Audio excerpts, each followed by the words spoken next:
Hi, Chris Mason, owner of At Large Nutrition.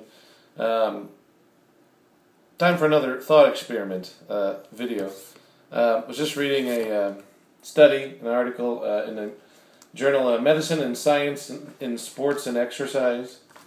The study related to, the title was Rapid Force Production in Children and Adults, Mechanical and Neural Contributions. One of the points in the study was they discussed the correlation between the rigidity of tendons specifically and how that correlates with rate of force development. The more rigid the tendon, the higher the rate of force development. And in our little thought experiment, you can imagine, if you will, perhaps, let's say you were trying to tow something with your car or truck, and let's say the tow, whatever you were towing to your vehicle was a giant rubber band. Now, the looser that rubber band, the less rigid, if you will, that rubber band. What happens when the force is exerted with let's say the truck to start pulling? What happens? The rubber band starts stretching, and it takes a longer time for the full force, assuming the rubber band doesn't break. We'll go with that assumption. It takes a longer time for the full force that the truck can produce to be transferred to the load that you're towing. And a similar concept occurs in your musculoskeletal system. In other words, let's say I'm contracting my biceps, when the biceps muscle starts contracting, the tendons that attach it to the forearm are going to experience some degree of stretching before they transfer that full force, whatever the amount of force being generated at that given instant is. So, if you imagine again, back to our thought experiment with the car or the truck and the load, a super rigid rubber band, let's say that had very little, wasn't going to flex much at all, stretch. As soon as you start pulling with the truck, it'd be almost like a chain, right? As soon as you start pulling with the truck, you get, assuming there's no slack in the chain, you get basically an almost instantaneous transfer of force or power to the load you're pulling.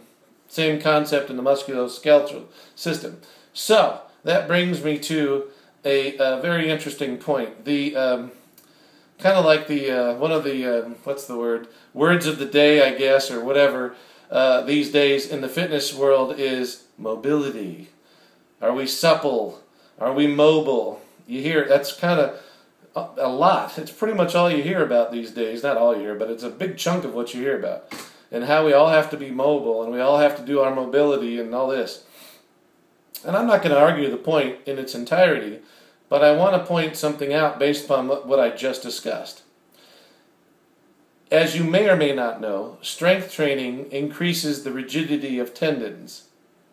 And that's that's an adaptation. It occurs for multiple different reasons, perhaps structural change, thickening, etc. But that isn't necessarily, because it's an adaptation, it's not necessarily a negative adaptation. When you strength train, as we just discussed, the more rigid the tendon, the faster it can transfer force to the limb you're trying to move when you produce the force, right? So that's a good thing. You need a rapid rate of force development and a superior transfer of force when you're trying to lift maximal loads. So this adaptation, which people seem to necessarily think is a negative adaptation, the getting slightly stiffer, if you will, from strength training, is actually for these. This goes back to that SAID principle: specific adaptation to impose demand. Your body will adapt to the stimulus presented to it. Strength training, that stimulus, part of the adaptation required is a tightening or at least when I say required, to benefit the body, to make it easier to do the strength training, is to tighten up those tendons, to make them more rigid. Obviously, there's limits to this beneficial adaptation. If you cannot perform a movement that your sport requires because you've become too immobile, too rigid, that's a problem. So that would be an adaptation that you need to address with mobility. However, the very fact that you've tightened up a bit especially if you are, say, a power lifter or even a bodybuilder, does not necessarily require that you do mobility work. In other words, mobility work isn't necessarily going to help you. In fact, let's do another thought experiment. We were just discussing, the opposition to stretching in the tendon. In other words, the less it stretches, the more you're going to get direct transfer and quick transfer of force. Think about the bench press, for example. So if your shoulders, and by the way, most people know that over time, people who bench press a lot tighten up in their shoulders. Well, again, why is that, or what does that do good for the body? We've discussed part of it, which is that rapid force transfer, but the other part would be, again, let's think about a little thought experiment again. Okay, we have a rubber band again, and this rubber band is a big, thick, damn rubber band. It's a huge rubber band, really thick. And you're going to try and pull it apart, and it's very difficult to pull apart. So it's producing a tremendous amount of resistance to the force you're applying to it. So let's say take that analogy and plug it into your body.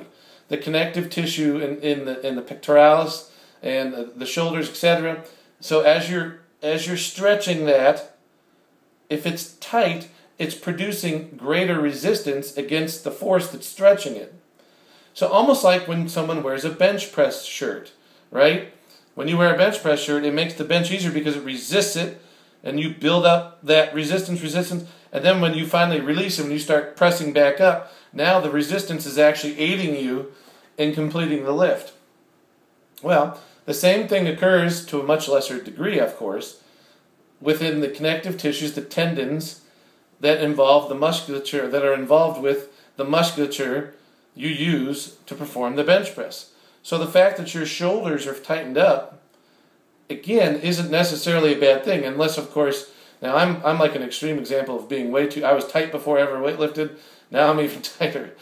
So I'm probably the guy who needs all the mobility, well, not probably am, but if it literally gets to a point where you have trouble touching your chest with the bar, that's a problem as a powerlifter for bench pressing. You've become too tight. But just the fact that you had the adaptation that you tightened up a bit is not necessarily a bad thing. Now, like I work with a lot of CrossFitters. So CrossFitters employ a lot of Olympic lifting, and you need a lot of mobility in the shoulders, upper back, elbows, wrists, etc. to be able to properly get into the rack position, etc. So if you're an Olympic lifter, again, remember I gave you that caveat. Tightening up is only a problem if it prevents you from doing an exercise or a movement of your sport of choice. So I'm not saying that you want to super tighten up and become this immobile, but a little bit of tightening within the confines of your strength training program is okay. So people that do mobility exercises and there's a lot of people that do this, especially now because it's become so popular. Mobility for the sake of mobility that gives you mobility beyond what is required for your everyday life activities and or whatever sport you've chosen is a waste of your time. You don't need to do it. So it's a waste of time and energy. And in fact, can even be counterproductive. Because again, you have to understand that your body adapts for a reason, does things for a reason.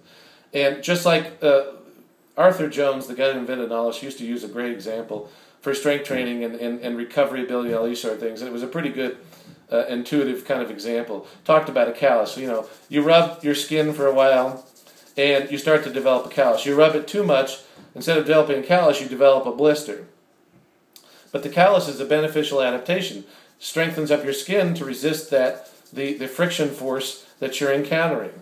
So if you do just enough to allow yourself to develop the callus, that's a good thing. If you do too much and you break it down, you go beyond, that's a bad thing. A similar type thing applies with this, with tightening up from strength training, mobility, etc. So I just wanted to hopefully elucidate you to the actual reality of the situation, instead of what I think most people perceive, which is any degree of tightness is a negative. Not true. I hope you've learned something today. If you have any questions, you can feel free to comment. I'm going to post this video, or email me, or tell me to, F off, or whatever you want to do. I don't care. Anyway, thanks for your time. Have a good day.